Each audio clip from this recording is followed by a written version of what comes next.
ગુજરાતમાં જે ડીજીપી દ્વારા જે આદેશ આપવામાં આવ્યો છે કે જે મોટામાં મોટા આરોપી હોય એમની પર 100 કલાકની અંદરમાં સખતમાં સખત કાર્યવાહી કરવાનો જે આદેશ આપવામાં આવ્યો છે.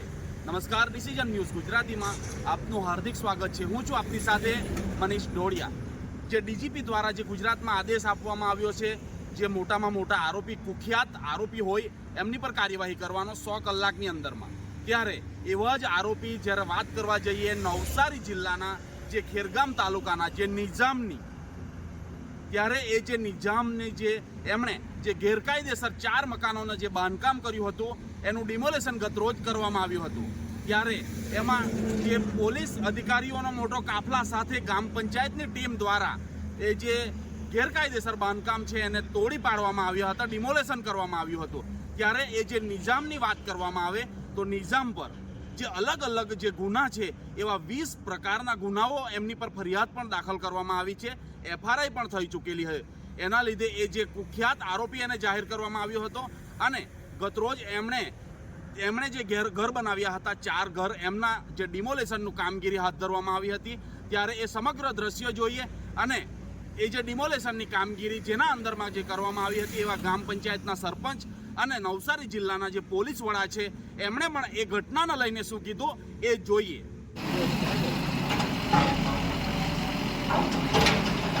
ગુના છે તે નથી ખબર એના.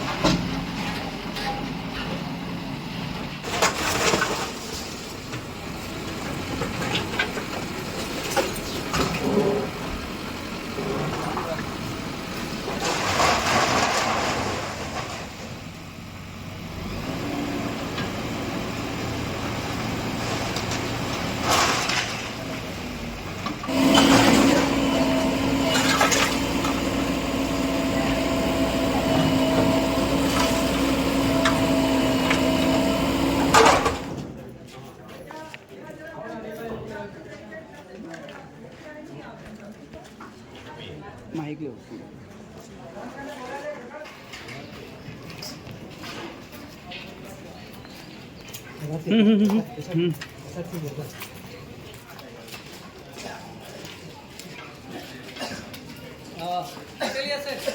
આપનું ને મારા બેરિકેડ સાડા આડું બટન ત્યાં ઉભા રહેજો.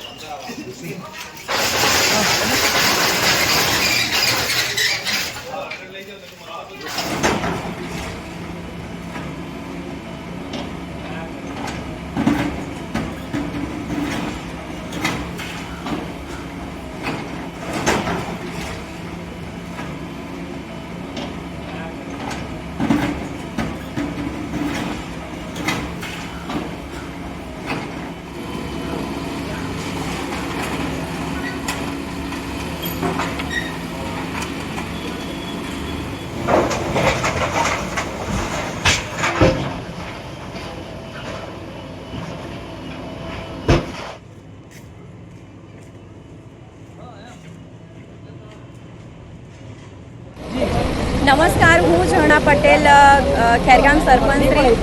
આજ રોજ ખેરગામ કુંભારવાડની જગ્યાએ જ્યારે ગામતળની જગ્યા ગેરકાયદેસર રીતે જે દબાણ કરેલું હતું એ દૂર કરવા માટે આજે અમે પોલીસ પ્રોટેક્શન લઈને અમે આજે એ દબાણ દૂર કરાવીએ છીએ અને મકાનોને ડેમોલેશન કરાવીએ છીએ. એ નિઝામભાઈનું મકાન હતું અને એ ગેરકાયદેસર રીતે બનેલું હતું અને પોલીસ બંદોબસ્તની વાત કરીએ તો જ્યારે અમે ડીવાયએસપીમાં જાણ કરતાં અમને લેટર કરતાં અમને પૂરેપૂરો સપોર્ટ મળ્યો છે અને આજે આ ડેમોનેશનનું કામ અમે હાથ ધર્યું છે. અત્યારે ગુજરાત રાજ્યની અંદર માનનીય ડીજીપી સાહેબ તરફથી 100 કલાકની અંદર અસામાજિક તત્વો ઉપર કડકથી કડક કાર્યવાહી કરવા માટેની એક સૂચના આપવામાં આવી છે. તે અનુસંધાને નવસારીના ખેરગામ પોલીસ સ્ટેશનની અંદર ગુજસીટોકના આરોપી નિઝામ નૂર મોહમ્મદ શેખની એક ગેરકાયદેસર મિલકત ધ્યાનમાં આવતા એ આરોપી દ્વારા જગ્યા ઉપર ગેરકાયદેસર દબાણ કરાવીને 4 મકાનોનું બાંધકામ કરવાની હકીકત ધ્યાને આવતા પોલીસ વિભાગ અને પંચાયત વિભાગ દ્વારા સંકલન કરીને આજે એ બુલડોઝર ફેરવીને એ મકાનોનું ડેમોલિશન કરવામાં આવ્યું છે. આ ગુજસીટોકનો જો આરોપી છે તેની સંગઠિત ગુનાહિત ટોળકી ઉપર 20થી વધારે FIRs નોંધાવી છે, જેની અંદર બોડી ઓફેન્સીસ, મારામારી, પોક્સો, રાઇટિંગ, નાના ધીરનાર, પ્રોહિબિશન અને ગુસ્સીટોક જેવા ગંભીર ગુનાઓ રજીસ્ટર થયા છે. આજે પોલીસ બંદોબસ્તની અંદર ગ્રામ પંચાયત અને સરપંચની દ્વારા આ આખું ડેમોલિશનની કાર્યવાહી હાથ ધરવામાં આવી. ડિસિઝન ન્યૂઝના બીજા વિડીયો જોવા માટે ચેનલ સબસ્ક્રાઇબ કરો અને બેલ આઇકન બટન પર જઈ ક્લિક કરો. સ્વતંત્ર અને આઝાદ પત્રકારત્વની મદદ કરવા નીચે આપેલા થેન્ક્સ બટન પર જઈ ક્લિક કરો. મદદની કિંમત નિશ્ચિત કરો અને ડિસિઝન ન્યૂઝની આ સફરમાં અમારા સાથી બનો.